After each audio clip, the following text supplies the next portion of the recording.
নমস্কার বন্ধুরা, এখন থেকে আপনি আপনার ব্যাংকের ব্যালেন্স চেক করতে পারবেন বাড়ি থেকে। অর্থাৎ আপনাকে কোথাও যেতে হবে না, কোনো ফিঙ্গারপ্রিন্ট দিতে হবে না, কোনো ফেস ভেরিফিকেশান করতে হবে না। জাস্ট আপনার মোবাইল দিয়ে আপনি ব্যালেন্সটা চেক করে নিতে পারবেন, সেটা যে কোনো ব্যাংকের হোক না কেন, প্রত্যেকের কিন্তু একই প্রসেস। তো স্টেপ বাই স্টেপ আপনাদেরকে দেখাচ্ছি, ভিডিওটি কন্টিনিউ করুন এবং ভিডিওটি শেষ পর্যন্ত দেখবেন, নাহলে কিন্তু বুঝতে অসুবিধা হবে। ভিডিওটি ভালো লাগলে অবশ্যই একটি লাইক করবেন এবং এইরকম গুরুত্বপূর্ণ ভিডিও সবার আগে পাওয়ার জন্য অবশ্যই চ্যানেলটিকে সাবস্ক্রাইব করে নোটিফিকেশান অল রাখবেন। তো চলুন ভিডিওটি শুরু করা যাক। যে কোনো ব্যাংকের ব্যালেন্স চেক করার জন্য আপনাকে আপনার মোবাইল থেকে গুগল অথবা ক্রোম বা যে কোনো ব্রাউজার আপনি খুলে নেবেন এবং এখানে সার্চ করবেন।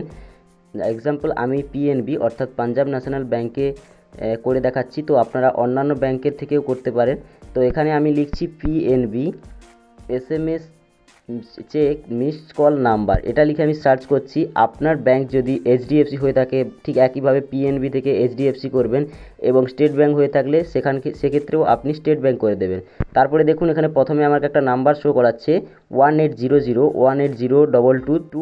এই নাম্বারটাতে কী করতে হবে, আপনার মোবাইলে ডায়াল প্যাডে যাবেন এবং ডায়াল প্যাডে গিয়ে আপনি এই নাম্বারটাকে এখানে এন্টার করে নেবেন 1800 এই নাম্বারটাতে আপনি কল করবেন। তবে এখানে খেয়াল রাখতে হবে, আপনি যে মোবাইল নাম্বার থেকে কল দিচ্ছেন এই মোবাইল নাম্বারটা যেন আপনার ব্যাংকের সঙ্গে যেন যোগ থাকে, না হলে কিন্তু হবে না। তো যেই মোবাইল নাম্বারটা আপনার ব্যাংকের সঙ্গে যোগ আছে সেই মোবাইল নাম্বার থেকে আপনি এই নাম্বারে কল করবেন।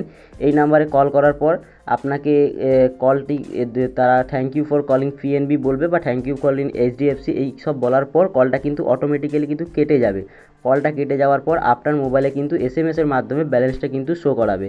তো এই যে নাম্বারগুলো বিভিন্ন ব্যাংকের, এই নাম্বারগুলো আমি কিছু আমার ডেসক্রিপশান বক্সে দেওয়ার চেষ্টা করব এবং বাদবাকি নাম্বারগুলো আপনারা যাদের থাকবে না ডেসক্রিপশান বক্সের মধ্যে, আপনারা গুগল ক্রোম বা যে কোনো ব্রাউজার থেকে এগুলো চেক করে নিতে পারেন। তো এটাই ছিল আজকে গুরুত্বপূর্ণ ভিডিও ভালো লাগলে অবশ্যই লাইক করবেন এবং এইরকম গুরুত্বপূর্ণ ভিডিও সবার আগে পাওয়ার জন্য অবশ্যই চ্যানেলটিকে সাবস্ক্রাইব করে নোটিফিকেশান অল রাখবেন। ধন্যবাদ, দেখা হচ্ছে অন্য কোনো ভিডিওতে।